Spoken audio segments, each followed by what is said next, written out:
The legend lives on from the Chippewa on down of the big lake they called Gitchagumi. The lake, it is said, never gives up her dead when the skies of November turn gloomy. With a load of iron ore, 26,000 tons more than the Edmund Fitzgerald weighed empty. That good ship and true was a bone to be chewed when the gales of November came early. The ship was the pride of the American side, coming back from some mill in Wisconsin. As the big freighters go, it was bigger than most, with a crew and good captain well seasoned, concluding some terms with a couple of steel firms when they left fully loaded for Cleveland. Then later that night when the ship's bell rang, could it be the north wind they'd been feeling?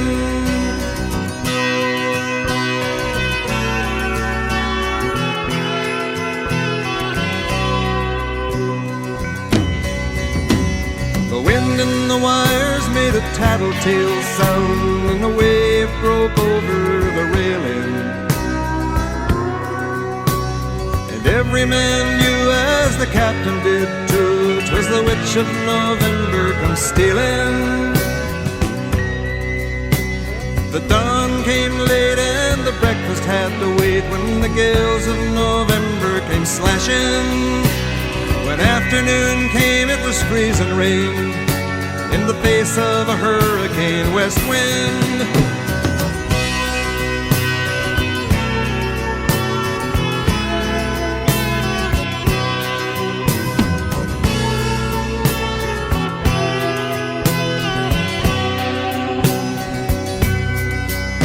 When supper time came, the old cook came on deck saying, "Fellas, it's too rough to feed you."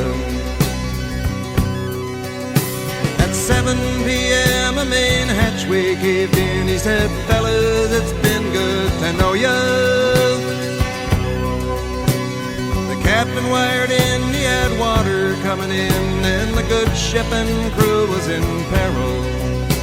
And later that night when his lights went out of sight, came the wreck of the Edmund Fitzgerald.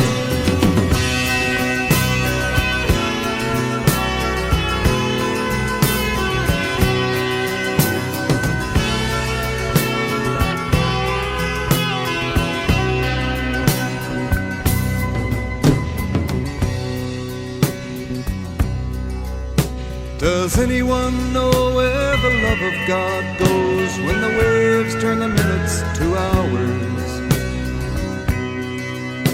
The searchers all say they'd have made Whitefish Bay if they'd put 15 more miles behind her. They might have split up or they might have capsized. They may have broke deep and took water.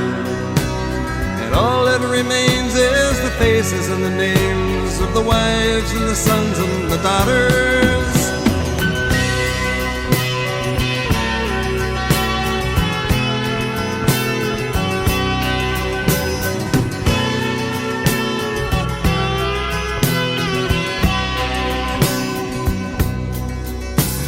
Lake Huron rolls, Superior sings in the rooms of her ice water mansion.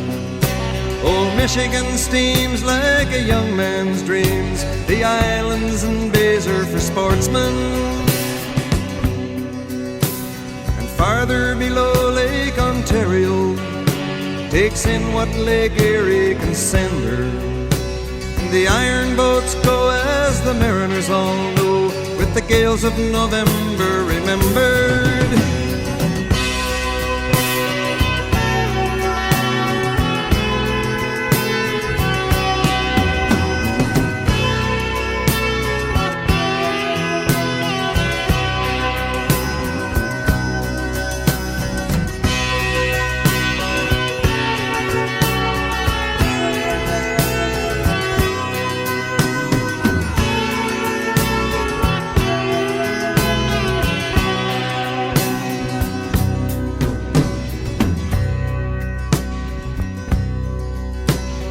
musty old hall in Detroit they prayed in the Maritime Sailors Cathedral. The church bell chimed till it rang 29 times for each man on the Edmund Fitzgerald. The legend lives on from the Chippewa on down of the big lake they call Gitchagumi. Superior, they said, never gives up her dead when the gales of November come early.